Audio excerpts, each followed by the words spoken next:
Welcome to the South-South Dialogue for Sustainability Rojava Lecture Series on Resistance, Resilience, and Renewal, Democratic Confederalism and the Changing Face of Revolution, which are co-organized by Global University for Sustainability, the Civil Diplomacy Center in North and East Syria, Synergy Cooperative Institute. We provide Kurdish English simultaneous interpretation. Please click the group icon and select your preferred language. I thank today's interpreters, Jerry and Berton. My name is Sichoy Jadi Margaret. I am Associate Professor at the Institute for Rural Revitalization Strategy at Southwest University, China. I am also a founding member of Global University for Sustainability. I have been actively involved in the rural reconstruction movement in China since 2000 years. Tonight, we have Lecture 5, the Women Revolution in Rojava, and the role of women's organizations like Kongra Star. The speaker is Reyhan Loqo. She is an activist for defending women's rights. She is coordinating member and spokesperson for the Kongra Star Women's Movement. She is also one of the founders of the Kongra Star Education Committee. So thank you very much.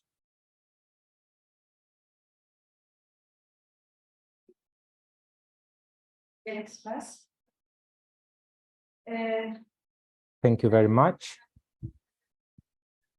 I am Reyhan Loqo. I am the spokesperson of Kongra Star, and I would like to salute with today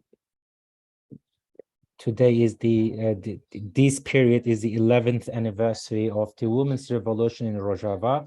On this occasion, I would like to salute everyone listening to us today, and I would like to greet you all with the spirit, with the soul of Arin Mirkan and all the other women who have sacrificed their lives in the sake of this revolution, and thanks to their struggle that we reach the level today. And we are creating a free life for women, and the heroism of women in the history. We have so many different examples, from Sakine Cansız, Nagihan Akarsan, Pakize, and many other women martyrs. And this is thanks to their struggle that we are continuing conducting the struggle for equality, and they have performed a unique struggle and strong will for this struggle. So women, so that they can get and enjoy their natural rights and have an honorable life, a life with dignity, and also find their place in the society. My speech will be today, it's about women's revolution, and I would like to talk about women's revolution. But before I start, I also would like to thank to Center for Civil Diplomacy, who are cooperating and working on this seminar, and they for invitation. So I'm happy, I'm glad to be here for the opportunity to be able to talk about the women's revolution. So it's also very important for us to share our experience and talk about women's revolution in Rojava. So I will talk about this revolution in different topics. It's about the participation of women in the revolution in the Middle East through a historic perspective, and particularly I will talk about Kurdistan and also in the Middle East, especially in Rojava, North and Eastern Syria, which has been going on almost for 11 years. So we will talk about what kind of system we are establishing here, what are the grounds, foundation of this system, and also to talk about the paradigm behind it. And then I will talk about, in terms of practical steps, about education, about implementation, and all different parts of life in Rojava, how we implement this revolution. So I will try to give you a picture of the women's revolution in Rojava. I'm sure many of you have heard of the Women's Revolution, but with this seminar, we would like to give you a little bit in details. At the beginning, Women's Revolution, through the history, it was been a great resistance throughout the history. At the time of socialization, it starts with the mothers. It started with the matriarchal structures, and the woman played a significant role in the organization of the society. It was by the hands of mother and woman, and it was a long time that the matriarchy was dominant in the society, and then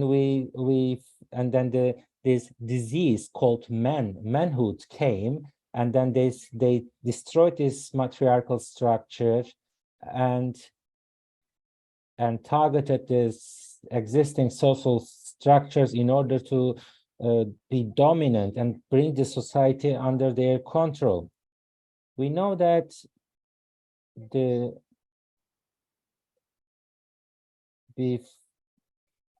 before the great wars that we saw in the history, men also used these different occasions to take over.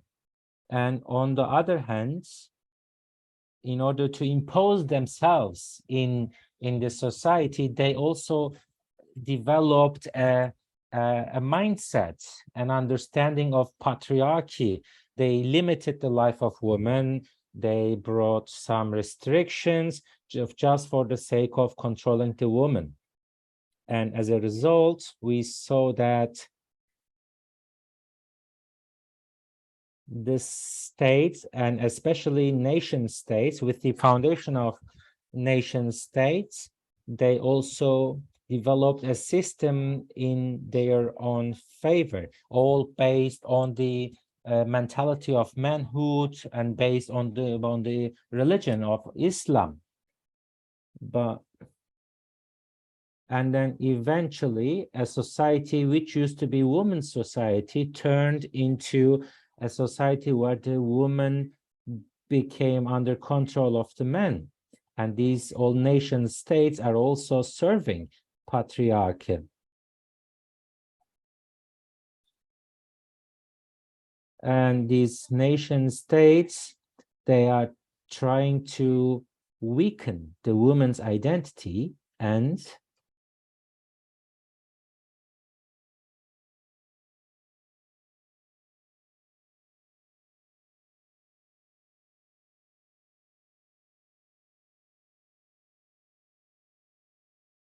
so I will continue. And therefore, nation states, they didn't give an opportunity to the women to develop their own identity, and they prevented them. So the woman couldn't play the leading role which they used to play in the history. And they brought their own policies and laws, all intending to restrict women and control the participation of women in life. And school and education system have always served this purpose, because in the education we always saw women where they belong to is in their kitchen. They are just mothers. Their main task is to bring children, raise the children, look after the family, and domestic service. So this is also shows the level that we reach today. Women who used to lead the society eventually have been confined to kitchen and domestic sphere. And also women became a material for the men, like a good that they can buy and sell. But the women, they have never stopped resisting for their rightful place in this society. They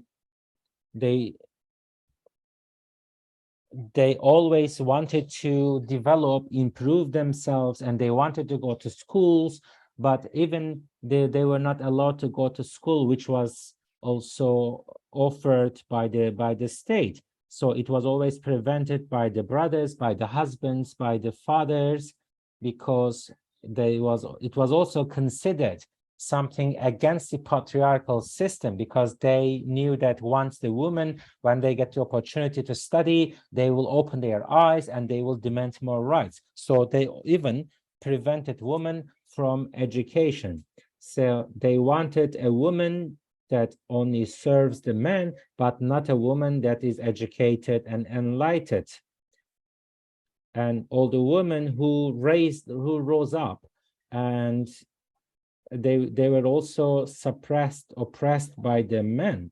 Anyone talking about their rights, about improvement or situation, they have been oppressed by the name of nationalism, in the name of religion and all the other cultures or cultural elements.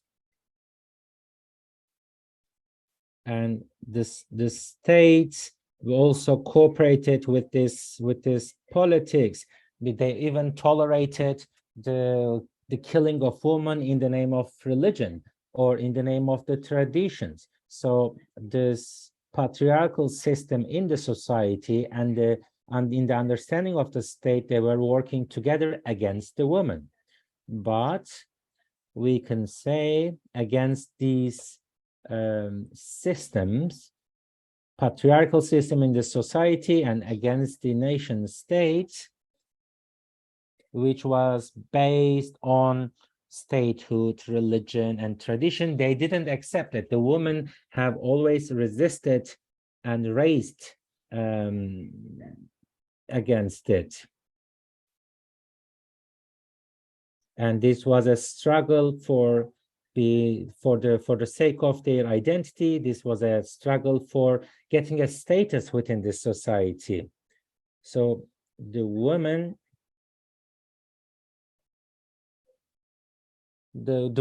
as we mentioned, they have always been prevented taking part in the life. They were said it's a shame for a woman to be there, or it is haram, it's not allowed by the religion for women to go out, so they were supposed to stay at home. But women, they always struggled and fought for their rights. And it's also not a coincidence that leader Öcalan started with the freedom of society, with the freedom of women. He says, if we want a free society, we need the freedom of women. A society cannot be free unless the women in the society are free, because free women, they will promote free families, and free families will bring also free societies. On this,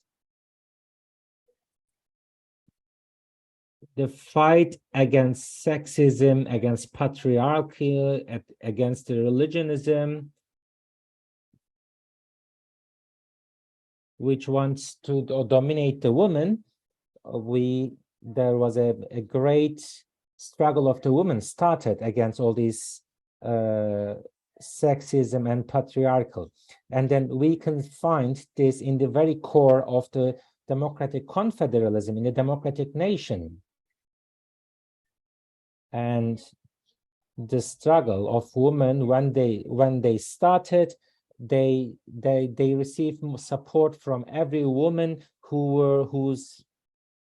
were seeking for freedom. Who were seeking freedom and then asking for the freedom, they joined this movement, and it became a great movement, a big movement. And the movement's focus was also the freedom of women. And day by day, this organization of women grew up. It was also at the time where there was a great war against the Kurdish identity. Women also had to fight for the women's identity within this struggle for the Kurdish identity, and because the state was also targeting women especially, the woman, in order to protect our identity for the soil, for their land, for their country, the Kurdish woman played a leading role in the Middle East. Now everybody can agree that what kind of struggle the woman had against these genocidal attacks, which was targeting the Kurdish culture, Kurdish country, and Kurdish traditions. And the women gathered around leader Öcalan. For example, Sakine Cansız became one of the pioneers of this struggle in the Kurdish movement, and she also was one of the pioneers for the Kurdish women's movement. And in every part of Kurdistan, all the women whose hearts are beating for freedom, they joined this struggle, and they have taken historic steps.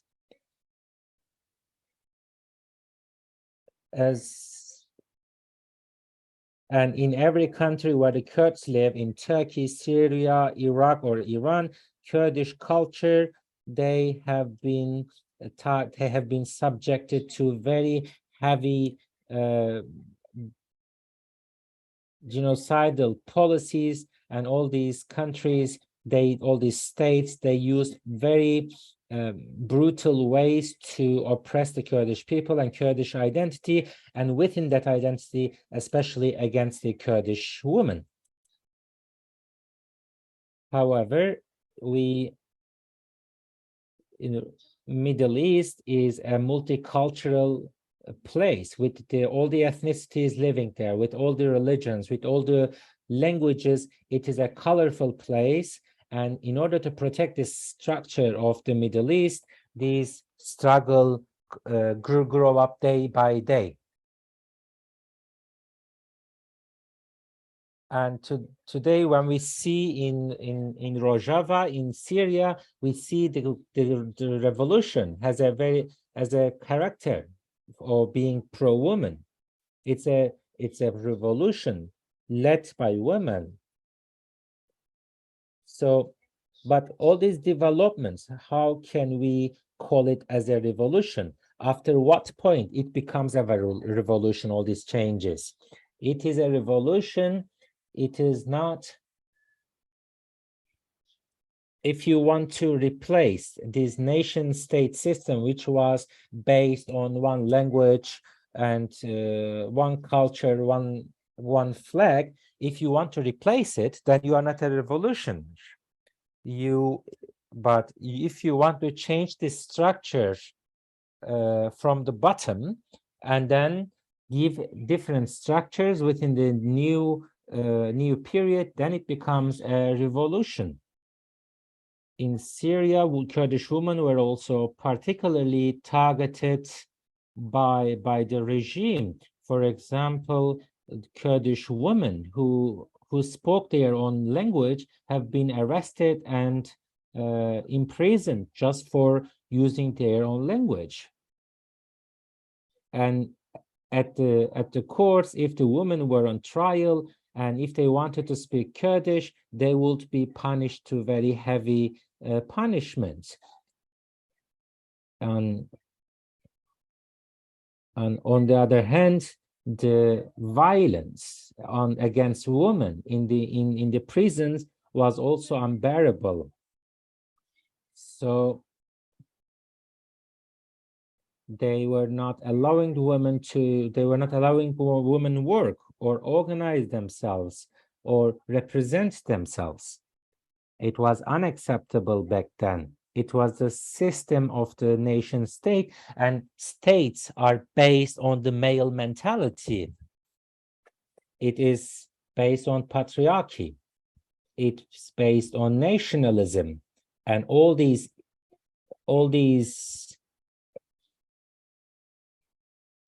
are against women.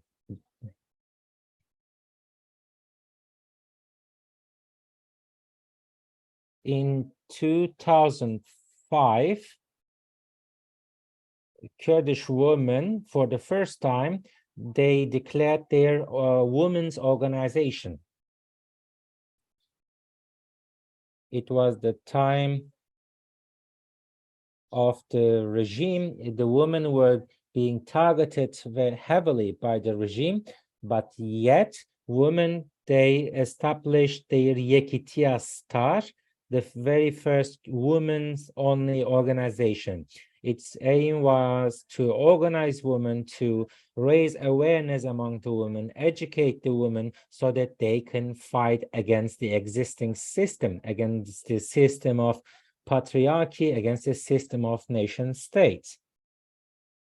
And to also give the opportunity to the women to become active, to become stronger, and also fight their own fight. And all these politics which were imposed on women in the name of religion, state, or whatever institution, we deny them, we reject them, and we want to have our own lives in our hands. At the beginning, it was an underground organization. Why? Because back then, this area was under control of the Syrian regime. And as I mentioned, it was not allowed for women to organize themselves or to have their own associations or organizations. Any woman who was trying to organize the others would be arrested, tried, and imprisoned. Therefore, the first time when it was established, it was an underground organization, and there was a very limited number of women who were a part of it at the beginning. And these women were also the ones who were already familiar with Öcalan's idea, who already had sympathy for the Kurdish cause, and even they also paid high prices. And then why we see that women gathered around this Kurdish movement? Why? Because Öcalan, when he used to be in Syria, he used to have special interest for the organization of women. And then there were so many families going to visit him and listening to his speeches. And we also had some education and training for women and their families. So we already had a basis and awareness among the people who were sympathetic for to the Kurdish cause. So against the repression from the regime, the Kurdish women, they organized themselves as an answer in the face of those oppressions. And this movement grew up day by day until 2012, when it was started in the city of resistance from Kobani, where Arin Mikan started. It was 2012. It was the women's organization declared, and it was a time that said women are not becoming a part of the revolution, but they are created their own revolution, a revolution within the revolution. And not only in the field of military, but in every part of the life. At the political level, at the social level, they organized themselves.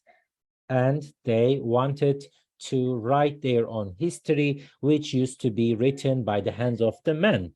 And they are empowering themselves, and they have declared that they are also have their own destiny in their hands, and they are actors in the Middle East. And so why we had this women's position after the revolution started in Rojava, it goes back to 2005 when they started organizing women on these values. And when we started the revolution in Rojava, the women were already ready to become a part of it and also create their own revolution. And the topics, there were two pillars for how the women organized themselves. One of them is getting organized, and education, and also leading role. These are the fields. The first one is organization of women, how we organize ourselves in every village, in every neighborhood, in every city. We have autonomous women communes. Why we need this? Because in order to be able to reach out all the women and make the women visible and listen to them and ask for their demands, for their needs, and also educate the women, as many women as we want to reach. Now I would like to share some slides with you.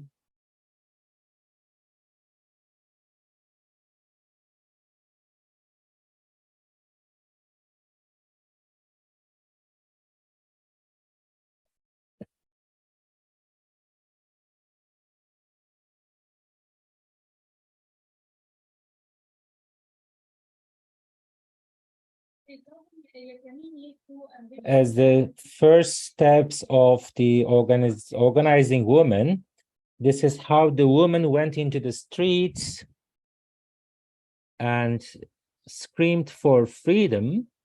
It was the time, it was a way to reach out more women, and also show them that the women can be actors and they can fight for their rights.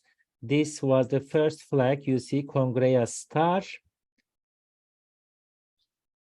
And they organized themselves under the name of Kongra Star, and they established their own autonomous communes. As I said, to organize, to educate, and to raise awareness among the women. The women, there were so many women, a high number of women, they took part in these communes. They have been educated about the history of women, about the culture of women, about the art of women, about the democratic families. And these women who took part in these trainings and educations, they also reach out to other women and shared the information, shared the knowledge they acquired. And we also have a specific academies for women. There were the Women's Academy, and these academies, they were autonomous women academies. And in every city, women were gathering in these academies in order to know each other, to realize and understand their sociology and the structures in the society, and educate them for a democratic family, and to show the women that they are actually strong enough to do it. And these are the women. You can see all these pictures. These are from these trainings, from these educations. And it was not only, and these women who took part in these educations, they became the leaders of in the society at this political level, at the administrative level, and in the social level. And we also have special workshops for women.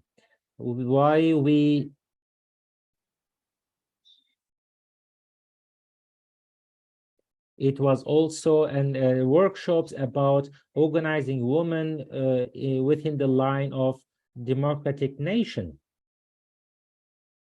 It was an important topic because the women were not considered to be suitable for politics. They said politics are too difficult and complicated for women to understand. and the women cannot be part of the administration, they cannot be the managers, they cannot be leaders. So we wanted to change this understanding which was imposed by the men. And every time we have different workshops to improve the knowledge of women. For example, economy, about the women's economy. We have a special workshop for this, and which was also a training for women to be able to take part in, for example, in the institutions dealing with economy and finance whatsoever. So it was improving the capabilities of women. So this is how we can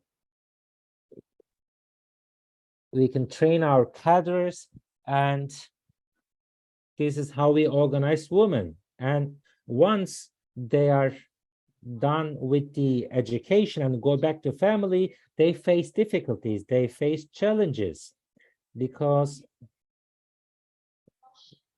those women who got educated, when they go back, they face with patriarchy and they cannot accept it. And the men wouldn't accept those women and their demands. So this, because they were expected to go back to their traditional roles within the family. But we also know that, as Ocalan said, if you want to liberate women, you also need to liberate the men. You need to make them liberate them from all these traditional patriarchal ideas. So it's not only about training women only, but also training the men, because the Bavak Salari patriarchy will resist against this change, of course. So in order to make it in a successful way, we also started special trainings and educations and workshops for men. We women, we gave seminars to the men. This is one example. This is in Fırat region, in Afrin, and also in Jazeera regions. We had many men joined our education seminars. We were giving lectures and seminars to the men about the history of women, because the men also need to know about the history of women, what kind of role they had in the history, and how they were deprived of their rights and privileges.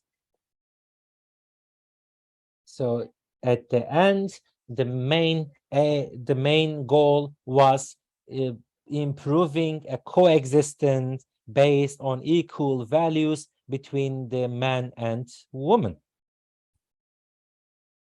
So it was also aiming at liberating the men, because a society needs liberated free men and liberated women. We had discussions and different topics about democratic family, and also the struggle, knowledge, and history of women. Because we wanted to have democratic families, and of course we couldn't do that unless we also bring the men into these kind of educations. And the level went up day by day, and at the day of 25th of November, the day against the gender-based violence, this was the demonstration where there so many men also took part in that march, in that project. And they said no against violence on women. So this is also an improvement, that we see that men are marching on the day of the violence against women. So this is also giving us hope that with these men, now we are closer to our goal of creating democratic families. And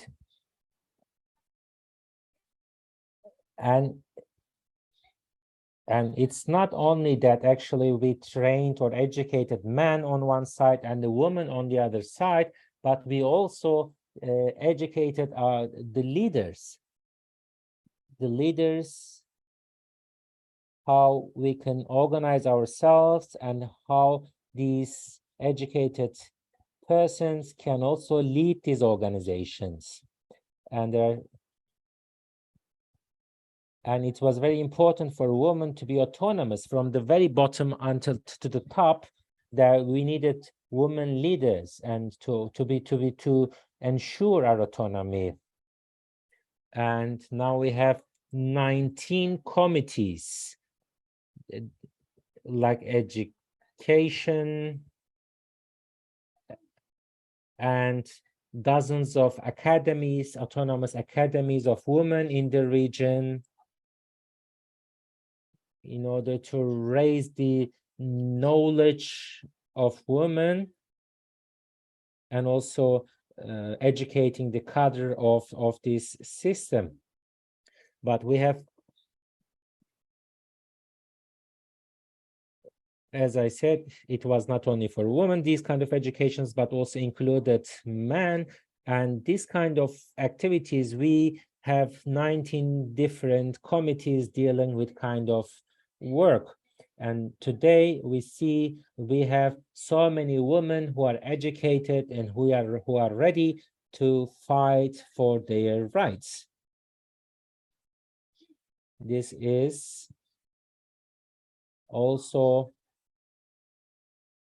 as a result of this women's revolution. Now we get reactions from everywhere in the Middle East. So we can see the outcome of this revolution, women's revolution in Rojava, in other countries. For example, under the slogan of Jin Jian Azadi, which we heard in Iran, it is also a reflection, an outcome of this kind of revolution, so that women are getting organized against the state, against the state violence, against the patriarchy, and these struggles are being led by the women themselves.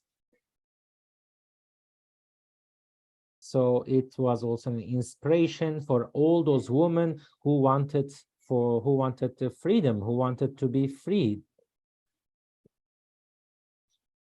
So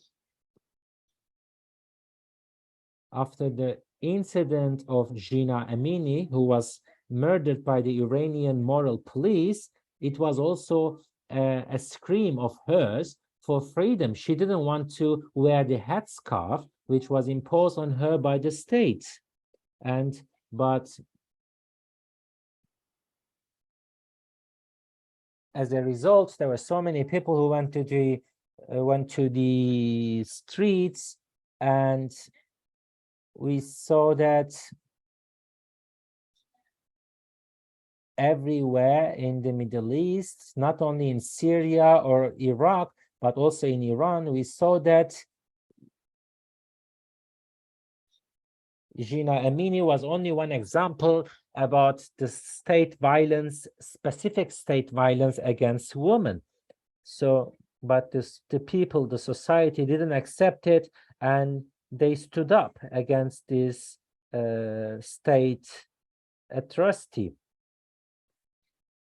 But we know that Jin Jian Azadi, this also became an inspiration for everyone. It's been like 11 years that we are leading this revolution. It's not only a revolution of the Kurdish woman, it's a revolution which is owned by the Arab woman, by the Assyrian woman, by the Christian woman, by the Yazidi woman living in North and Eastern Syria. You see that there are so many Arab women who also find their place within this movement, and women, they scream, they chant their slogans in their own languages.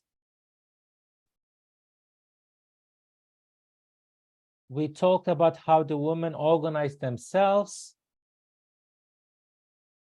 and on the other hand, one day in addition to organize themselves, they will also changing the society. And to find a place for women, we also demanded a co-chairship system in every institution, in every organization. When we have a chair, it has to be co-chairship system occupied by a man and by a woman. So it is also opens a space for women to engage, to involve in every part of the life. So co-chairship system is, it starts from the communes, it comes to councils, even at the time of the at the level of the autonomous administration and the general parliament of in North and Eastern Syria. So it's not only one-sided, it's like both sides, man and woman, they decide together about the life. But it's not only at the administrative level, but even the civil society organizations, political parties, administrations and directorates, they all have co-chairs, and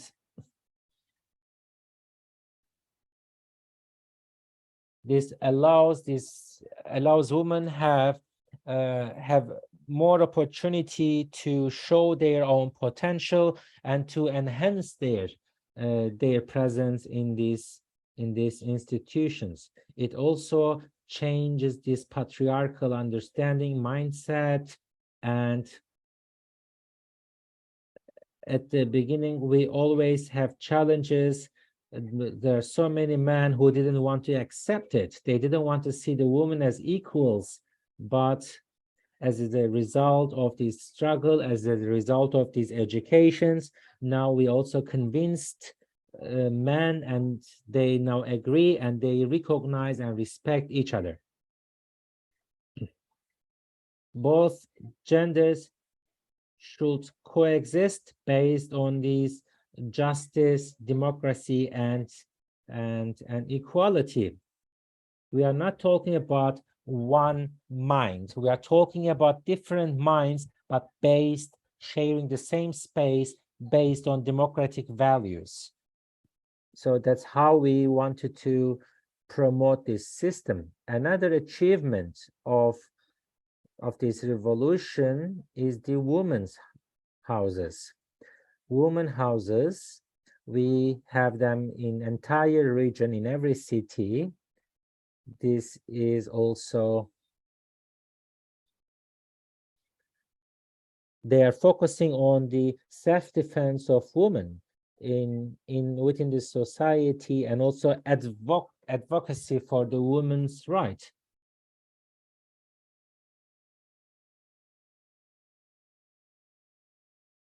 It is also not only advocacy in terms of rights, but if they also protect the woman against the physical attacks.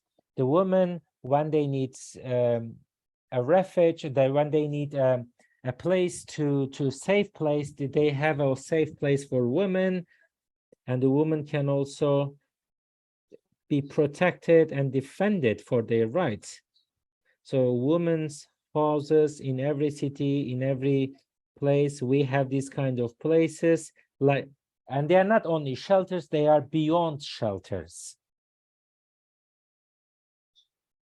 So, and also we had some influences on the legislation. In the past, a man could marry 4 women. Now it is not allowed. And the woman had to accept it because they had no other chance, because the state was recognizing it, the society was accepting this, and the woman had no say in this. But today it is forbidden, and the underage marriages were very common in the region. So 13-year-old, 14-year-old children would be forced into marriages with the man older than them. So it is also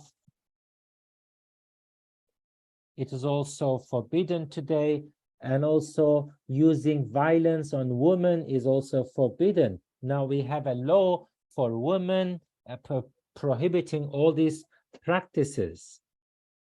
So there are so many articles protecting women, and it was proposed by the women. It became a part of a law, and now this law is being implemented by the women's houses.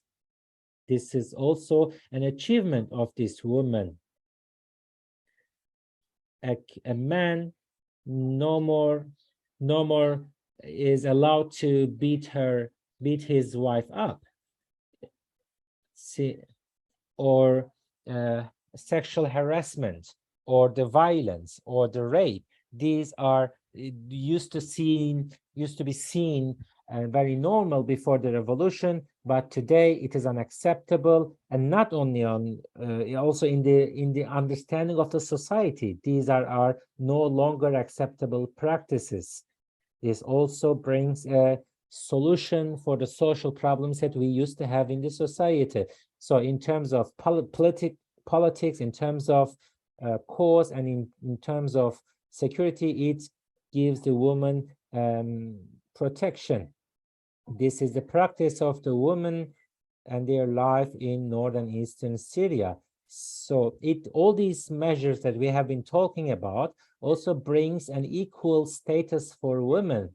And we also have quota for 50% for women.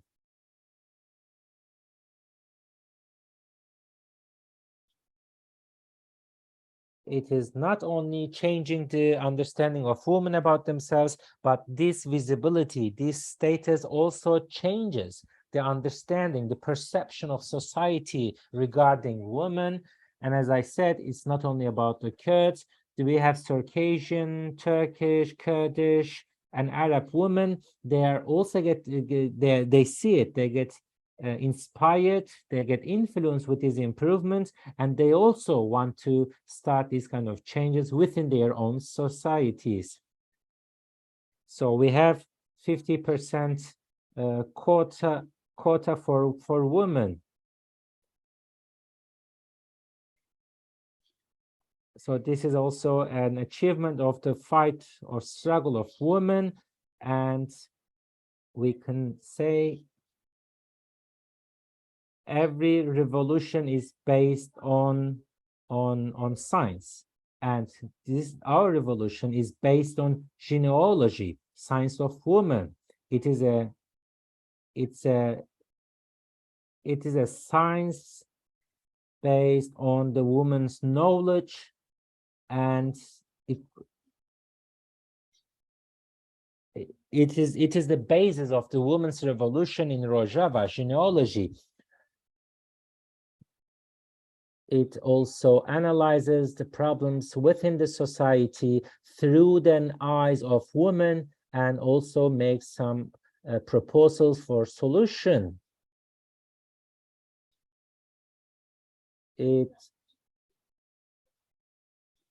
Genealogy, I'm not gonna go deep in genealogy. I know that it was a part of maybe of the seminars, but the basis of the revolution, women's revolution, is in genealogy, and I think there will be a special seminar about genealogy. Then I'm sure the speaker will go into details then.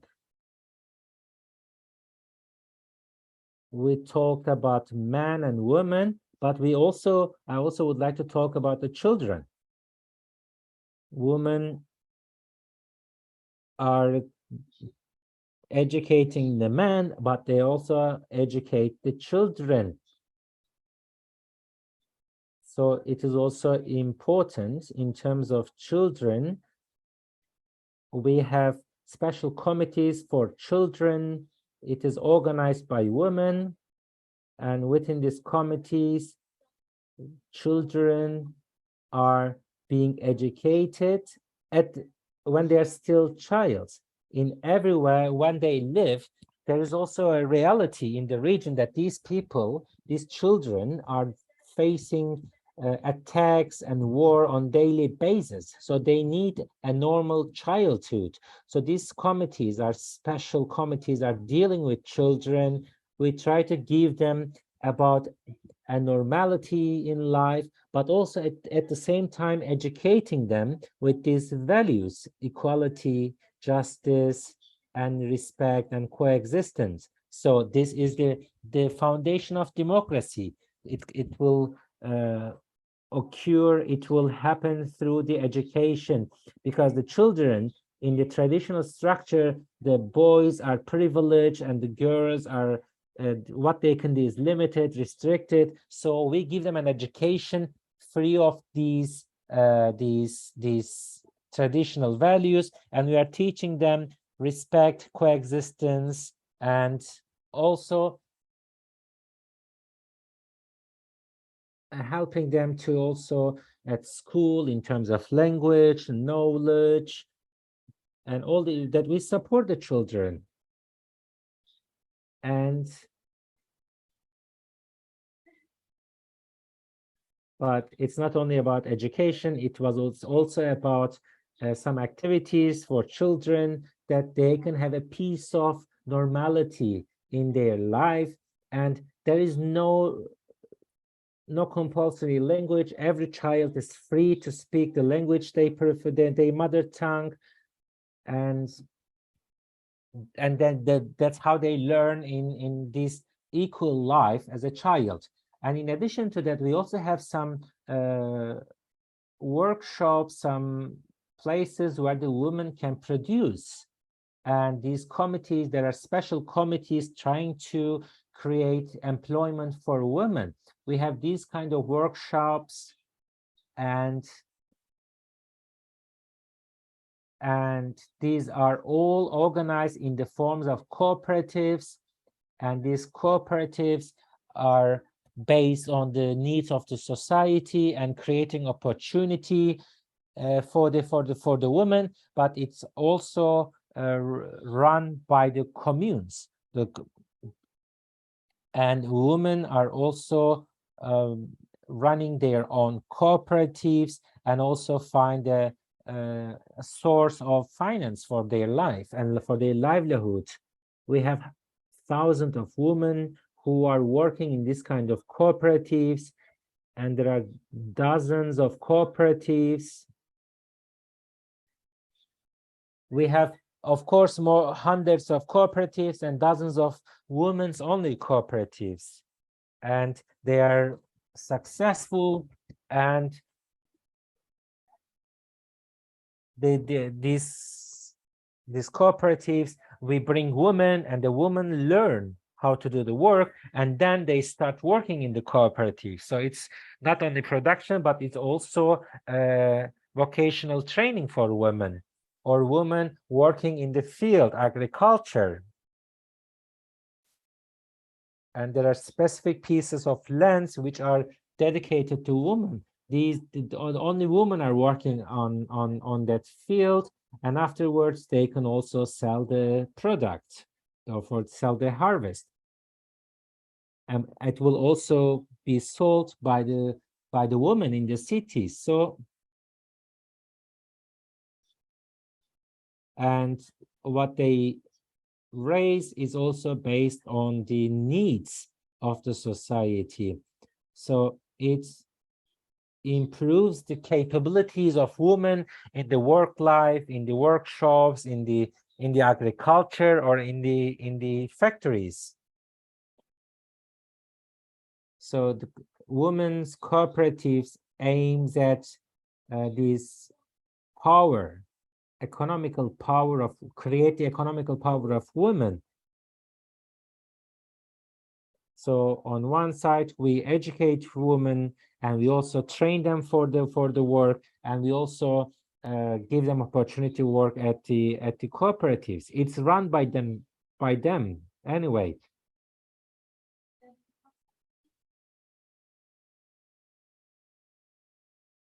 And we have so many landowners who dedicate piece of lands to the Committee of Ecology.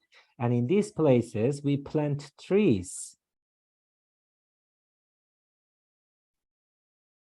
And this was, the region was omitted by the regime. At the time of Syrian regime, we were not allowed to plant even a tree in the region. But today we have this piece of lands belong to the or provided by the Committee of Ecology, and we have these campaigns that we bring children, we plant trees, which will provide us clean weather in future.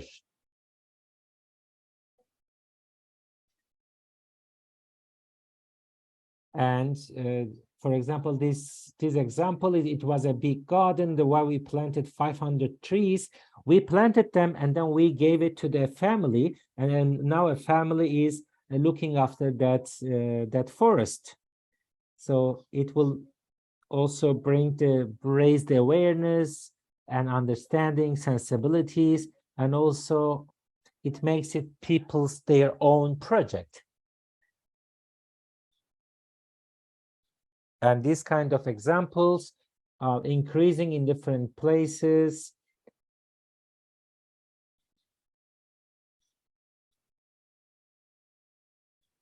It is also, these kind of gardens are also important, not only for oxygen, but also some of them are fruit trees, which will also bring some source of income for the families, for the people, for the cooperatives dealing with them. And it's also a part of our work that we raise this ecological understanding, the relationship with the nature, the way that we treat nature, it is also brings sustainability and respect the nature, and we bring this love towards the nature and treat it with respect. Another thing, women in the North and Eastern Syria, we have women defense forces. This is we have women asayish forces, women police forces for the internal security. In every city, the women, they have their own autonomous units for self-defense.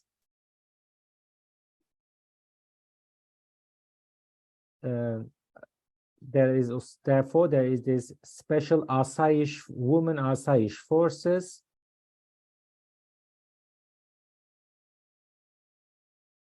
And we also have emergency forces. We also have special units composed of women. It can be a clash, it can be an attack against women, so they can intervene immediately. And it is also important to train the women for self-defense, for the protection in the cities. But also, we also have a women's army, YPJ.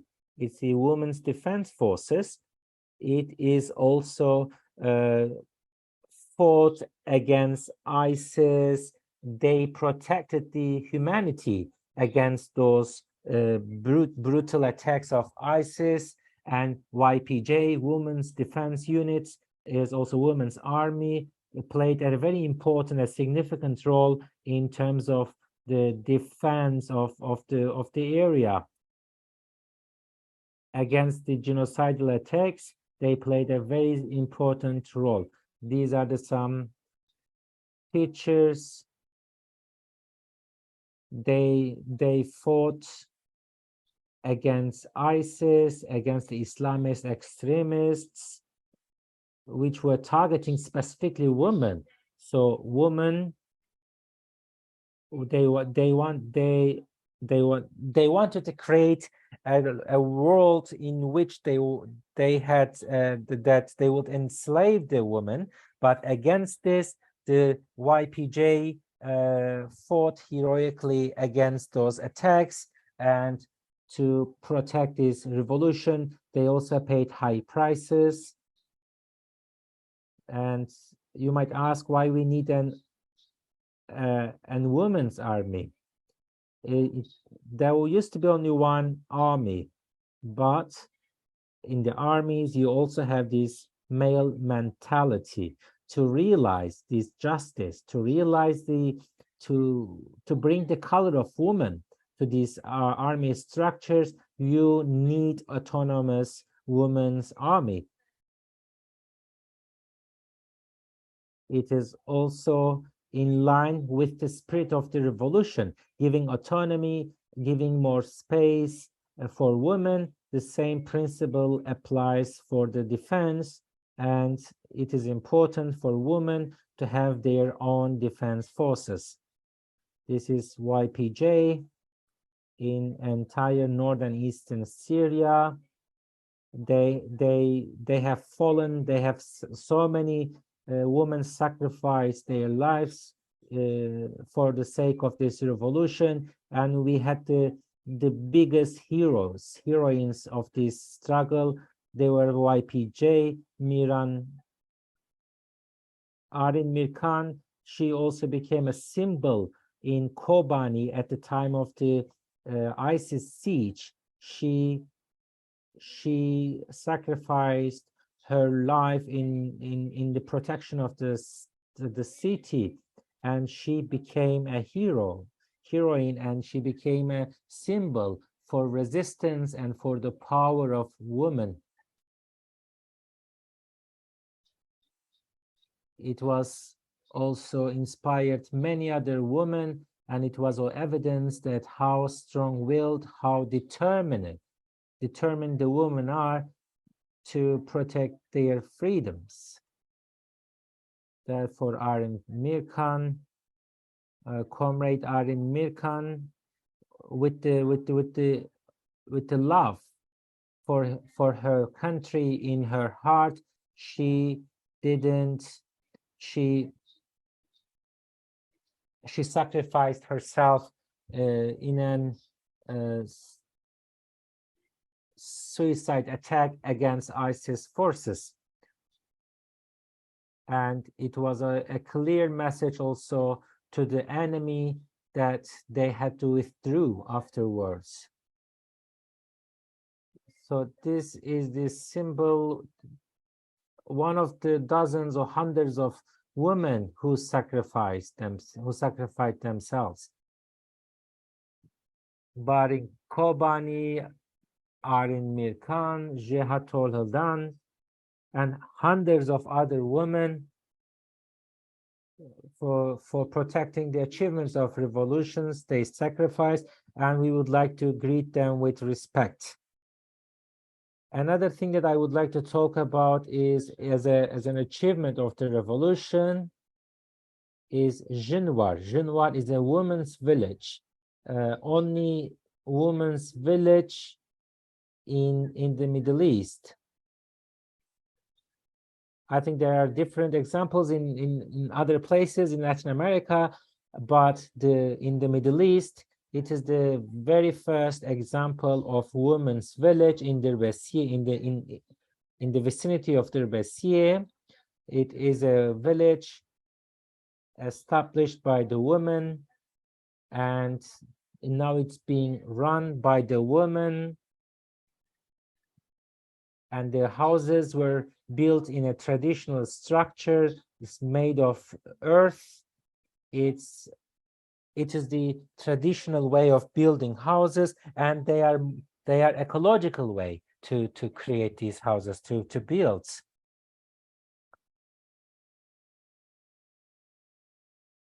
And when you look at the region which is called Fertile Crescent, this is the way that women played an important role in the Middle East, in this Fertile Crescent, and this is how they started. So this is going back and reviving that history of women, and therefore we preferred to build these houses from earth, and the women build it themselves, and it's open for all the women who wants to come and get educated, or just to work in a women's only environment, or it can be to understand this mentality and also it can also be a shelter or the woman in need. Anyone can go there, and this is a place not only for Kurdish women, but all the women living in the region.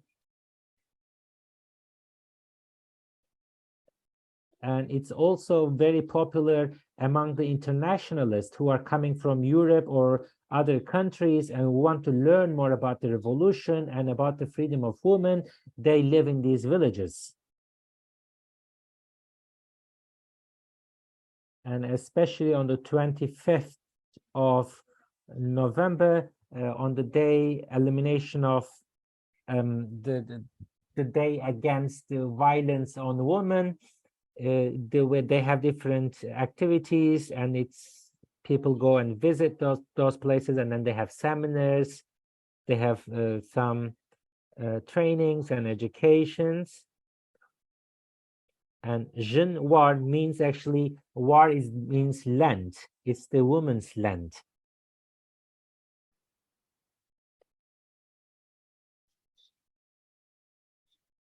Another important topic we said within this revolution, in addition to organization, education, justice, or ecology, another is the social justice. It can be all about the rights of the about the people with disabilities, or about the in family dispute, or the relationship between the daughters and fathers, or also for the mothers. We have a special place for the mothers, and also another center for the persons with disabilities, because the mothers and the people with disabilities, they are always left out the society. They couldn't get any chance to find a place or for integration within the society. So to provide it, we have special places, training, educating them as well, and also trying to create opportunities to find place for them in the society.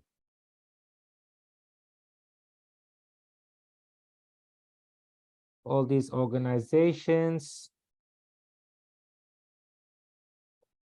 Another topic that I would like to talk about is the diplomacy.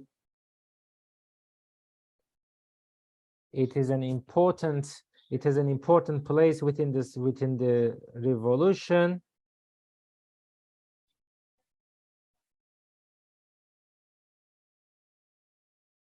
We are not talking about the diplomacy, interstate diplomacy, like a diplomacy among the states, like the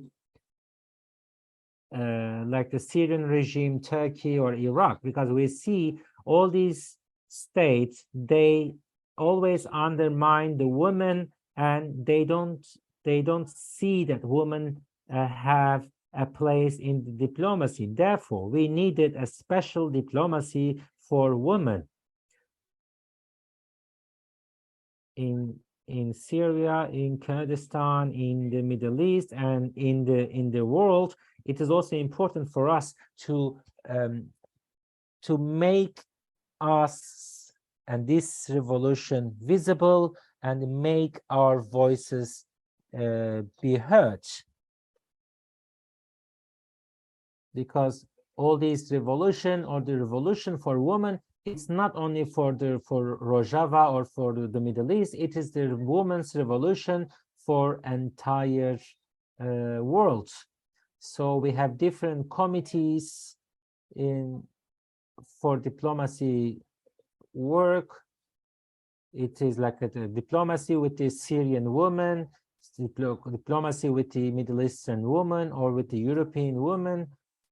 Like we get in touch with personalities, organizations, political groups, and improve our contact And therefore we needed a special woman's perception for the diplomacy, because we have a special language. With the woman's language, we talk about our revolution.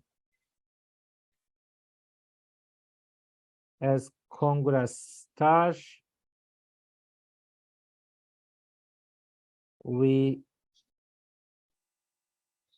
as Kongra Star, we are also a part of very different political groups, and we use different international conferences and seminars, and we take part in this kind of activities and to talk about our revolution. And in Northern and Eastern Syria, we have a special news agency for women. It's called Jeune News, and it is about the women are reporting through the eyes of women. It's a different journalism. It's a journalism of women. And we also have a radio station for women. It's called Stran.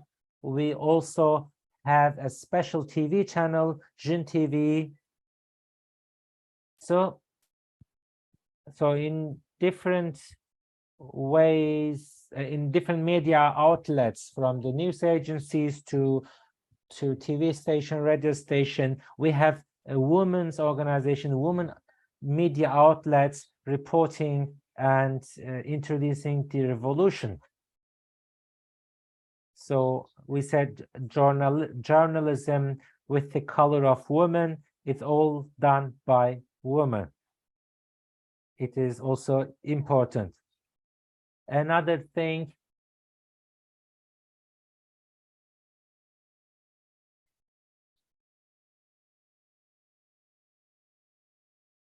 and another committee that organized by women, it is called,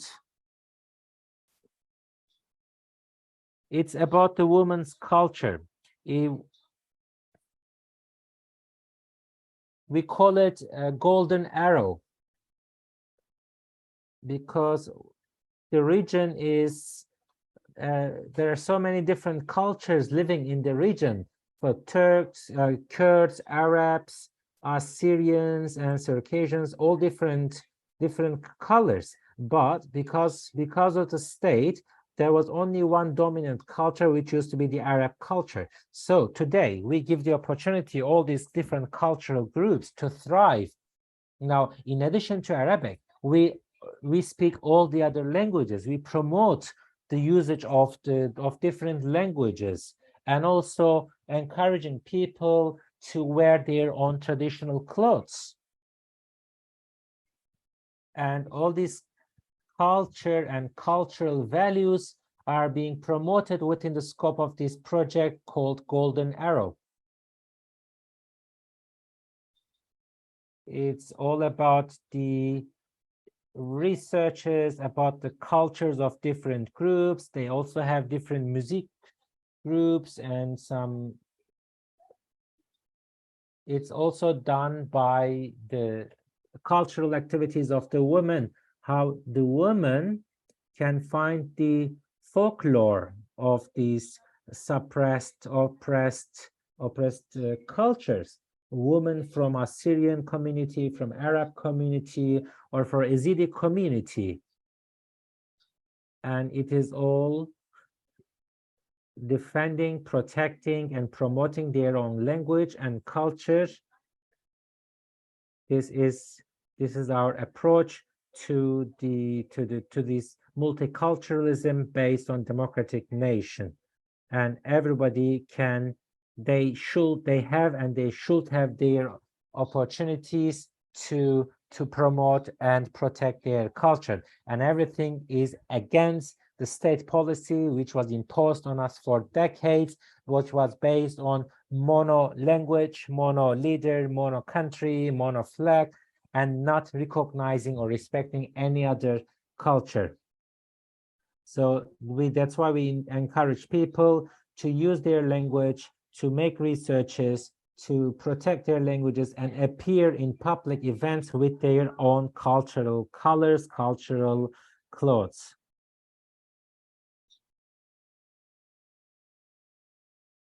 This is the true color and true structure of the Middle East.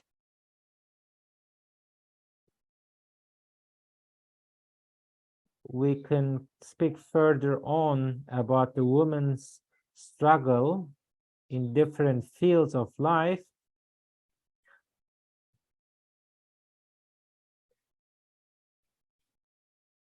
In every part of the life, as I mentioned, from the communes until up to the parliament and the councils, women are present and they organize themselves autonomously, and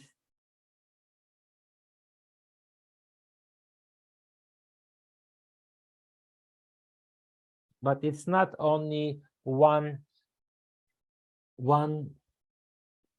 organization only. It started as Kongra Star, but it is beyond that. Now we have hundreds of women's organizations, women's institutions and associations.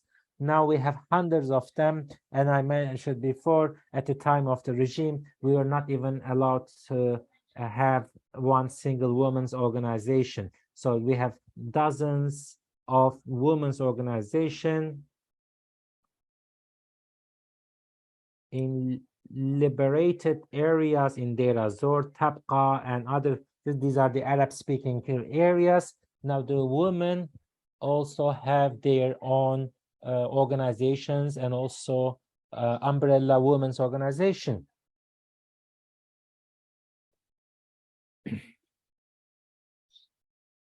And these are the places which were under ISIS occupation, that they were imposed. The ISIS had this ideology imposed on the women, forcing them to wear veils and confining the woman in houses. And now, after the liberation of those regions, now the Arab women also organize themselves, and it also they're also the Kongra Star was a good inspiration for the women in Arab regions. Now we are supporting them to how to organize themselves, and they also had a similar, like a congress for different women's organization, and the participation in the field of politics, administration, and the social life is increasing.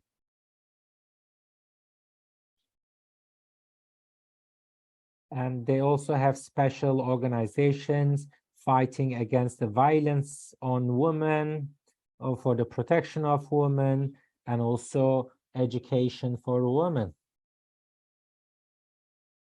It's called Women of Zenubia. And then we also have Syrian Women's Council. So it includes contains different parts of the societies from different places in Syria.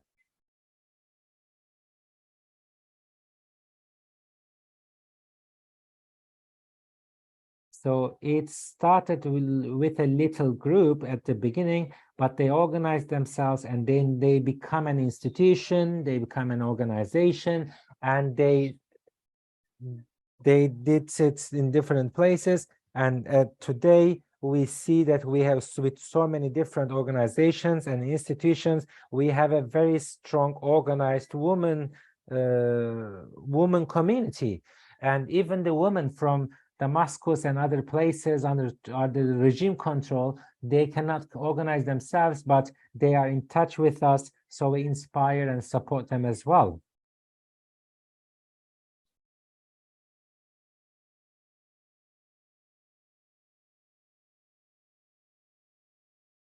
So as a result, women from all different ethnic backgrounds, ethnic groups, they organize themselves, but it doesn't mean that we don't face challenges. We still see difficulties, challenges in terms of organization, education. But despite all these challenges, women continue on their struggle, and we also face attacks, special attacks on the woman's identity.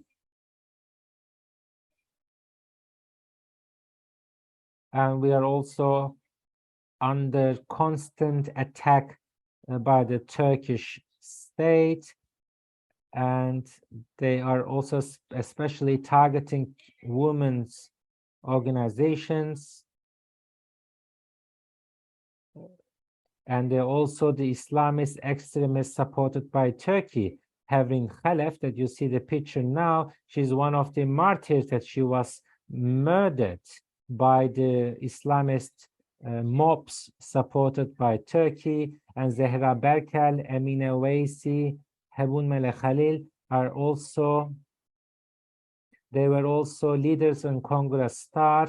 Sosun Birhat, she was a commander of YPJ Women's Army, and Hindu Saada, two Arab women, they were also killed.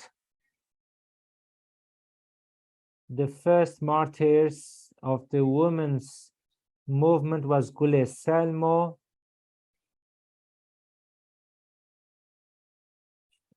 He was martyred by the hands of the Ba'ath regime, and thanks to all the sacrifice made by these our friends, we are continuing our struggle. And once again, we would like to commemorate them, and I hope that this seminar could give you a general picture about the revolution. And if you have any specific questions, we will be happy to answer, and I can also send you a written text of this speech. Thank you very much once again for listening.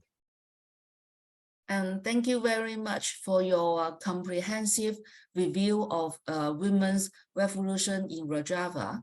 And now I would like to invite the first respondent, Jennifer Kishden. She is an internationalist who was organizing in leftist and revolutionary social movements for about a decade before she went to Rojava. She spent nearly 2 years with the women's movement there, working with Kongra Star and genealogy, deepening her understanding of women's struggle and connection with international struggles. Back in Scotland, she now does care work, writes and organizes with or in the paradigm of Kurdish women's movement. So thank you much, Jennifer. The floor is yours.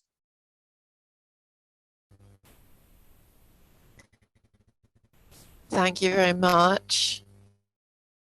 And thank you to Reyhan for the input so far. I'm going to try to start speaking with my camera switched on. If the voice is not working well, somebody just let me know. And if the internet connection isn't good enough, and I'll turn off the camera. Yeah, that was position here and connection with the Kurdish women's movement.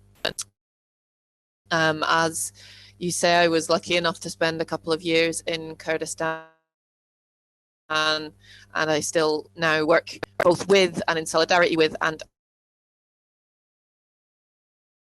as part of the Kurdish women's movement, part of this movement, rather than seeing ourselves as something separate or needing to kind of give support or solidarity from afar. That's one of the topics that I really in this kind of discussions about global and international perspectives for a future and for social change. And so I want to go into a few points of the impact that the Rojava revolution and the Kurdish women's movement has had on women globally and on women's struggle. Obviously, I can't speak for everyone everywhere, but I can speak to my own experiences and also to a lot of conversations that we've had and impacts that we can see. And the most obvious is that what's happened in Rojava, what the Kurdish women's movement as a whole has been able to put into practice in Rojava, stands as this really clear example and stands as something very tangible, very real, that's happening right now. That feminists and women in struggle and all resistance movements across the world can kind of reach out and touch and to that example.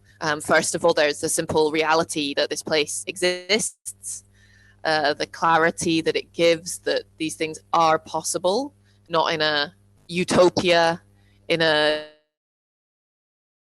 distant future, but right now in the kind of messy reality that we already live in, starting from exactly where we are. And I think the friend gave some really good examples when she spoke about education, and when she spoke about the different kind of organizing work that is happening, about how we start exactly where the people around us are, and that's the important point for doing the work. There are other ways that I think the Rojava Revolution is a really important example for women's movements and women who seek to be internationalists. And for women in the West in particular, which is my context, it's particularly important that we understand what it means to take a movement that is coming from the Middle East as an example, and as the vanguard of our international movements, because we're kind of taught a perspective that says that the West will be in the forefront of everything and that anything that comes from the Middle East will be backwards, or that we are ahead in women's rights and in feminism and so on. And so just the fact of challenging that within ourselves and challenging that within our movements is taking an important step. If we take the Rojava Revolution and everything as our example, then we're starting to try and act in an anti-colonial way and to decolonize our perspectives, and our feminism and our women's struggle. And so this is also a really important process that goes on when we look to uphold the value, as came through so clearly in Eat, is not and never will be a friend to women. The state is a mechanism of patriarchy, and always will be. And as such, it's not a friend to anyone. It's not a friend to men or children either. It's not a friend to anyone alive today. But it's very, very, very clear that its action, that its attacks are directed specifically at women. And so we are reminded by the Kurdish women's movement that if we are women in struggle, or if we are feminists or whatever name we give ourselves, then we need to also be anti-state, and we need to stand in solidarity with everyone who is under attack from the nation-state system. And this is also something really important. So not seeing women's struggle as disconnected from an anti-state, nation-state stance, an anti-capitalist stance, and not seeing it as irrelevant from environmentalism or from internationalism itself, and trying to build connection. So all of these are like really important lessons that we can take, and that so many thousands of women across the world are already taking from the example of the Rojava Revolution. And sometimes it's easy to see ourselves wherever we are as in a very different situation to Rojava, because of course in Rojava the movement actually holds territory. We can say that there is liberated territory, and that is where these ideas have been put into practice explicitly, and how Kongra Star has been able to grow so big, and how the women's self-defense forces have been able to actually liberate territory. And it's easy to see our situation in most of the world, because this is the unusual example, whereas most of the world, the nation state has a grip, and the kind of monopoly on violence and militancy is held by the state or by capitalist forces. So it's also important to look not just at the Rojava revolution, or to look at the Rojava revolution in the context of the Kurdish women's movement as a whole and of women's struggle in all of the Middle East. And we can see that in the other three parts of Kurdistan, the movement is working just as hard. And before the revolution, women were also organizing. The Yekatiya Star, as Kongra Star was known before the revolution, which shows that the work that we do before we have liberated territory and the work that we do before we can build up our own systems is just as important. Without that, we won't be ready if we ever get the opportunity to develop women's institutions and to develop a system. And in terms of how the impact, how the Rojava revolution is impacting women's feminism and women's struggle and militancy globally, I think there are some important points that we need to highlight that have drawn so many people like myself and many others feel like we are a part of this movement, and that there is no contradiction between the fact that I sit now in Scotland and I'm moved in different bits of community organizing, consider myself part of the Kurdish women's movement. This isn't something that feels distant, it's something that feels like it's very, very close, and that it's all part of the same struggle. And so a lot of the things that the Kurdish women's movement has modeled and really been exemplary in, and that can help us in our struggle wherever we are. I just want to highlight some points there when she made her input. I think that the kind of intensity and commitment and dedication and level of struggle that the Kurdish women's movement has shown is something that can really, really inspire us to see that it's going to be difficult. It's going to be hard. At times it might feel impossible, but it's not impossible. And we can learn from this rather than seeing difficulties as something that we cannot overcome, rather than seeing ourselves as weak. We start to see ourselves as strong and see ourselves as the force that can accomplish what seems nearly impossible. And so that level of intensity and commitment and of giving ourselves to the fight is, you come into connection with it, you can start to feel that much more strongly. I think we can draw lessons in the importance that the movement places on education. None of us are free from the influences of the system.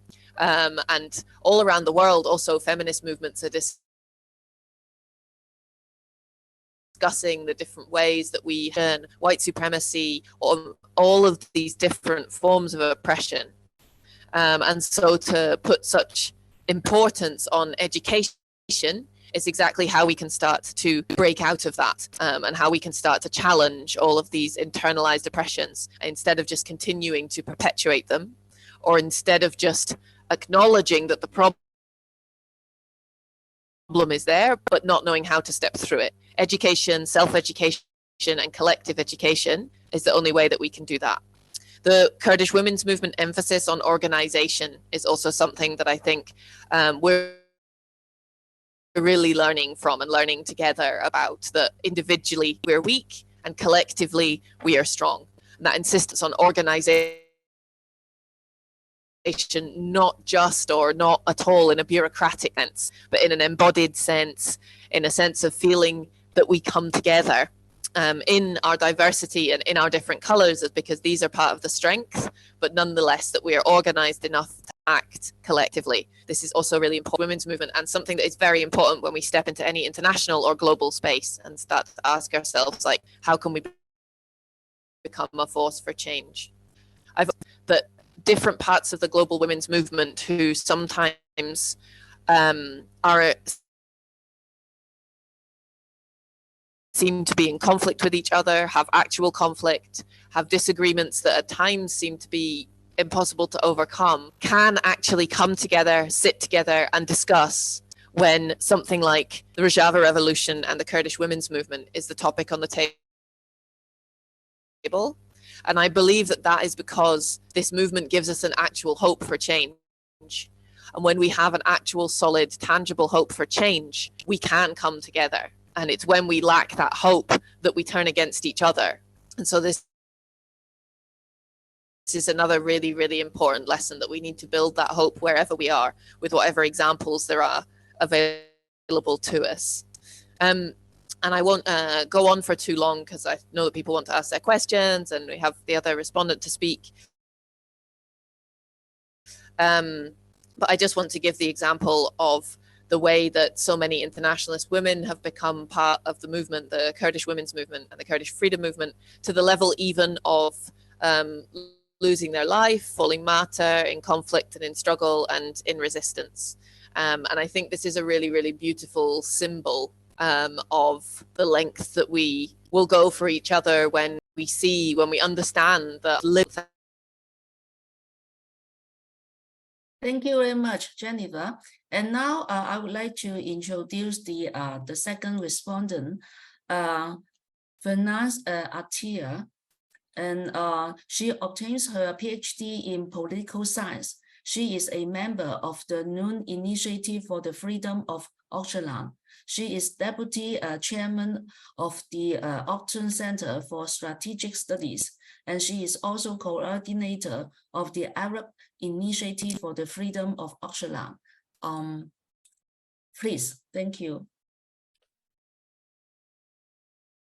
Okay, thank you. Good afternoon.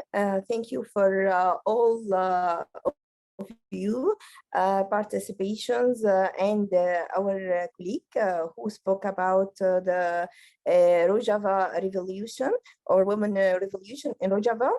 Okay, it's not, I think it's, I have a bad luck because I didn't go to Rojava or visit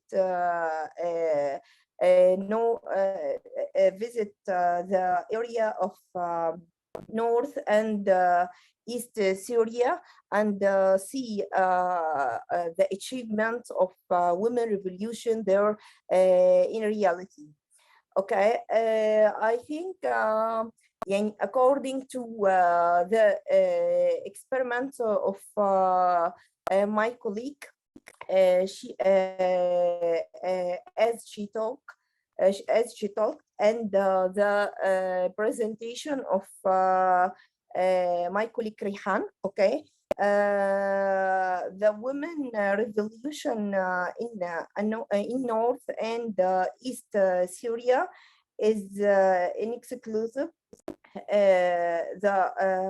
It presents a good or a great model for Kurdish women. I think not only Kurdish women for Arab and people, and especially women in Mediterranean area can apply this model because it's outstanding. This integrated by the integrated foundation which Kongra Star, okay, the foundation of women in Rojava, with its different and multiple and multi communities in education, in communities with responsible for children, community in many. This foundation is as we said, inexclusive. It achieve many tasks in many fields: media, culture, politics, defense, achieve also many effort to serve women and children also, and sometimes the men in Rojava. It also has a relation in Syria and out of Syria with the country, different country in the world. Okay, when we take a general review, a whole review, okay, or general review for this model. We can say this model take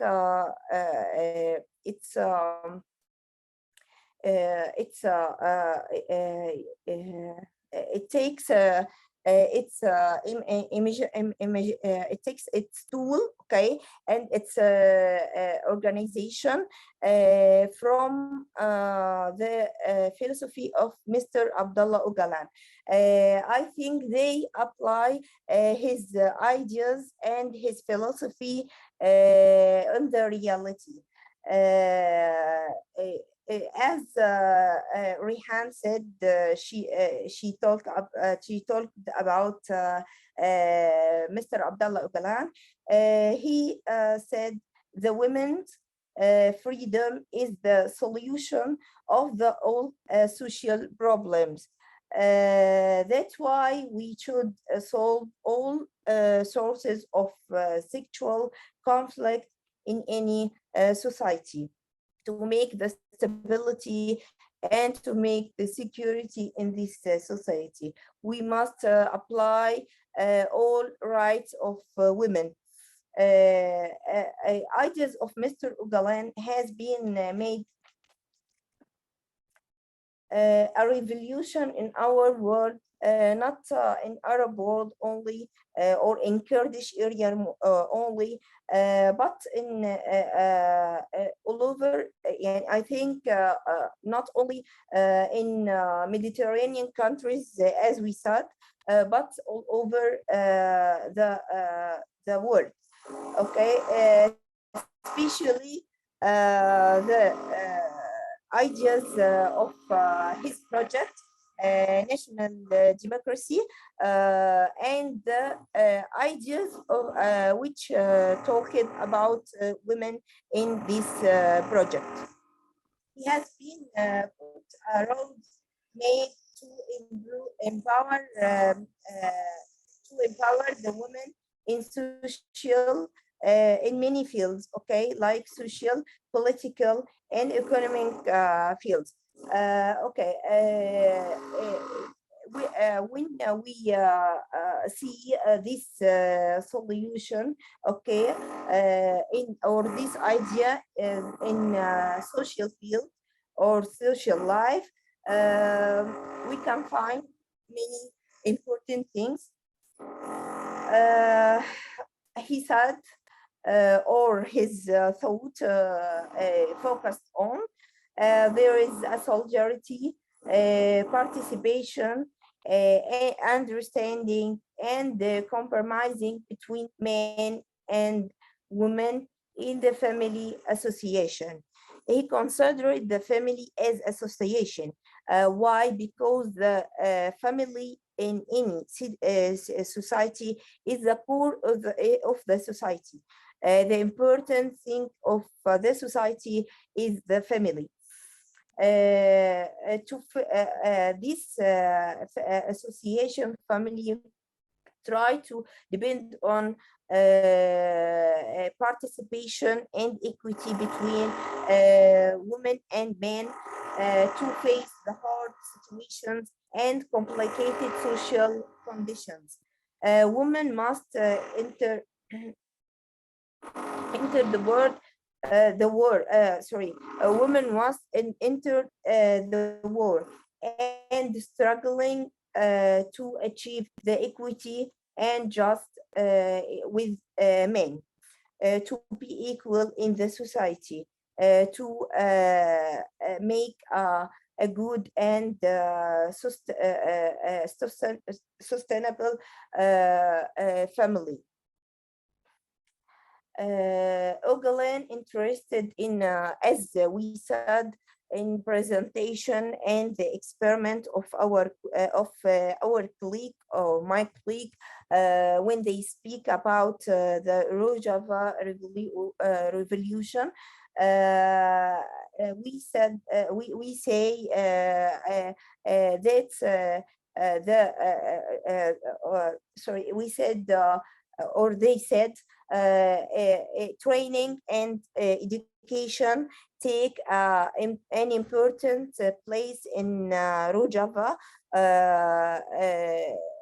and this coming, I think, this coming from Ocalan philosophy, from Ocalan Project for Women, which is interested in women education, participation, the participation of women in society. They cannot make a good participation or a true a real participation without a good education and a good skills, good experience to serve the her society by a real way. Okay, women will be an equal and partner with men in any family and society, as Mr. Ocalan project said, or he said in his project. The revolutionary transformation start in family, start with family. The new families, okay, which called which make family associations in the new society in Mr. Ocalan project for women, not for women only. It's interested in women and other family, other member of families. He said that a new family make a new society. In this society, all of members of this society are equal. This society will consist of free men and free women. They are the new families here will be a core of this national freedom in this new society. When we say to the experiment of Rojava society, we can see, or yes, Rojava society or Rojava revolution, or this area, we can say they apply the theory or the philosophy of Mr. Ocalan. They start a new relationship between men and women under the umbrella of the society, and produce a new families in this new society. All members in this families are or societies society on this society are equal and can participate in this society in political, economic, all fields, and make a good production which benefits the society of Rojava. Okay. In another hand, we can talk about the economic field or economic life. Mr. Ocalan has been talked about non-centralization in production process. In this part, okay, women are the most important element in economic. He said that the woman is most important element in economic process, especially when the power is not demand. Okay, the power he mean the physical power of men. Okay, if the production depend on the good ideas, the modern ideas, we can depend on women as we can depend on the men. Women is not less or low in low category in comparison. When we make a comparison between women and men, they are equal. Okay, the women can product and take part, and participate or taking part in the production of her society and her country. In another part, in a political part, okay, or political field, Mr. Ocalan has been made a link between colonialism and the servitude of women, the violence against women. We can make a link between colonialism and the violence against women, which practiced by the colonial country. We can also say this image in Rojava society when they faced the Turkish attack and Turkish power, which destroy many, which would like to destroy this revolution, this great revolution, and this integrated model.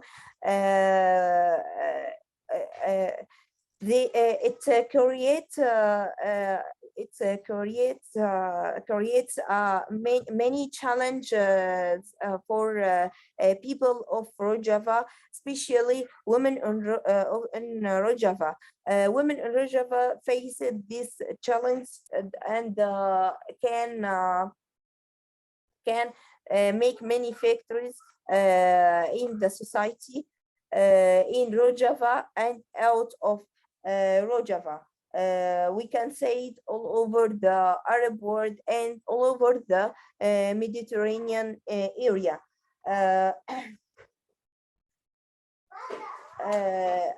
Okay.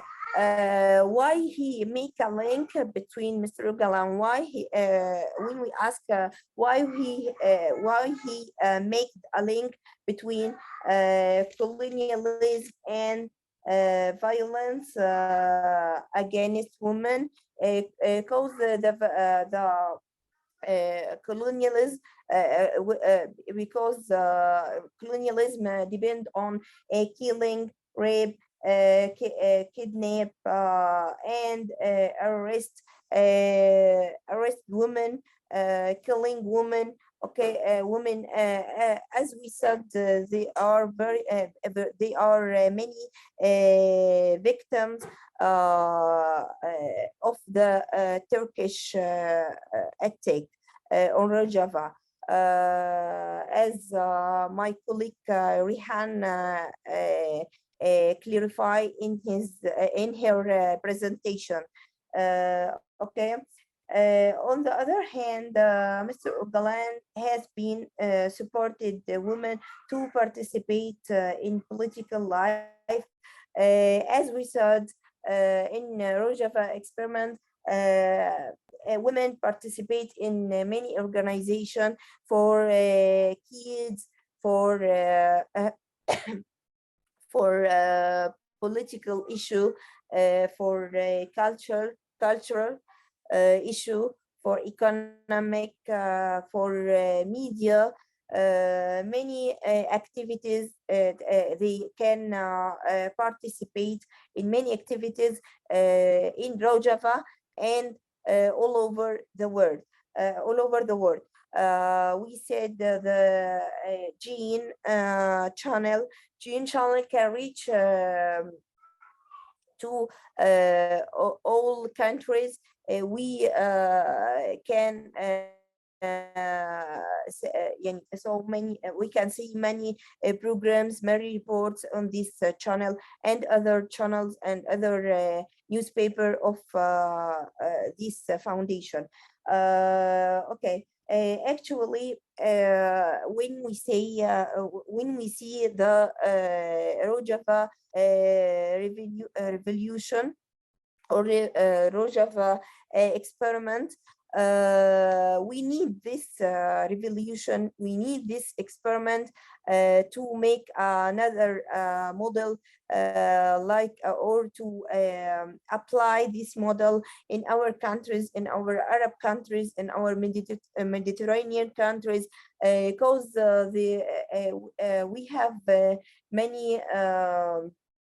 we have many problems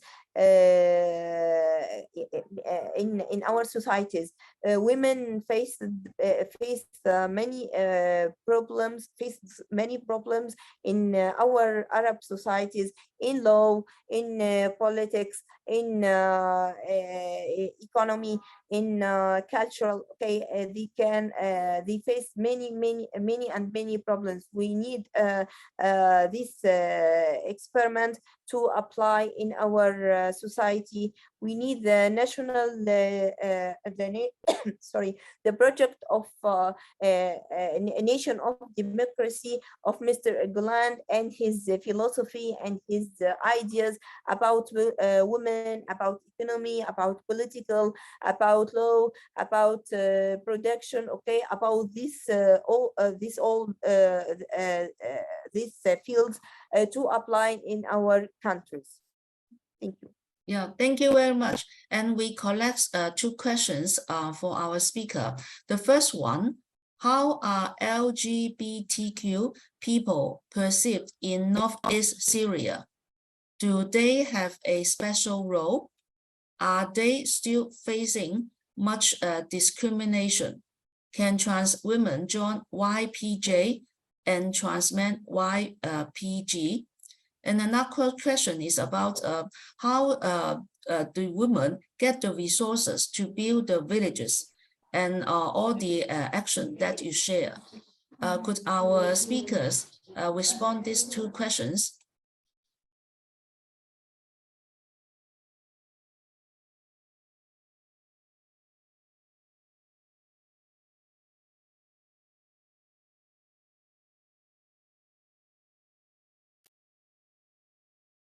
I would like to answer. I also would like to thank two responders for these pages. And regarding the question, in Northern and Eastern Syria, we have a social contract. It applies for everyone, for all the ethnicities, beliefs, and everyone living in the region. We had discussions, and it was accepted after long discussions. Based on this social contract, it is in line with all the international instruments, international documents regarding human rights. We also base this international understanding of human rights. LGBT, they don't have a specific organization they have. And I also mentioned the difficulties and challenges and these traditional approaches in the area. So it is not easy to change the understanding or the prejudices against them. So for the time being, we need more time in order to change it. That is also a very strict approach against them. Therefore, because of all these difficulties, they don't have a specific organization. But in the Kurdish movement, when we look at it in general, for example, in Turkey, the pro-Kurdish political party HDP, it was the biggest supporter of the LGBT rights. And they were very outspoken for LGBT rights in Turkey because the local conditions are more suitable compared to Rojava. But in future, when the conditions and the situation goes better, now we can, and then we would like to have all these organizations, because our system is based on the representation of the social groups, and we support it. And maybe then YPJ and YPG will welcome all the persons.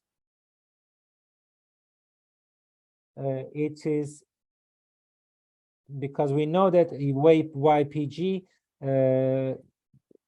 gives opportunity to everyone, not based on religion or any political opinion, but welcoming all the differences, diversities. Thank you.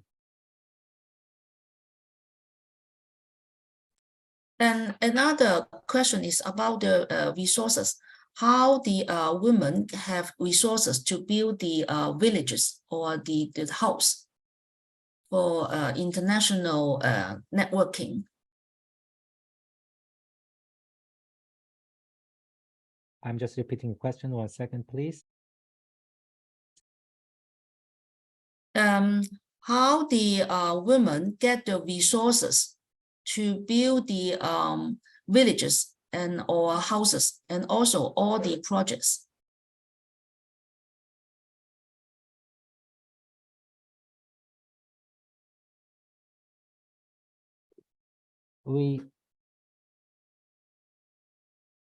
Of course, in North and Eastern Syria, the autonomous administration is the biggest supporter of these activities of women. But all these organizations and the village we mentioned, it was supported by the cooperatives. As we said, we organize ourselves on the as communes, and every commune they have cooperatives, and each of them they support the women's activity specifically. This mostly resources coming from the communes themselves, but sometimes the autonomous administration also provide some support to the women organizations, and some support from abroad is very limited, but it happened past that we had direct support for certain projects.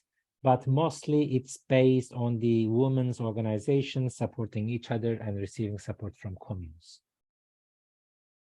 Okay, thank you very much. And now, because of the time, we already overrun. So thanks again for the speakers and the respondents. And let us understand more about the women revolution in Rojava and how they challenge the patriarchal society, and also to have many different kinds of experiments through the daily practices, such as how to change the family relations and change the social relations, and also change the human relation to the nature. So I think the is also a kind of feminist, eco-feminist approaches to the to envision a new society. So thank you again. Let us learn a lot about the women revolution in Rojava. Thank you very much.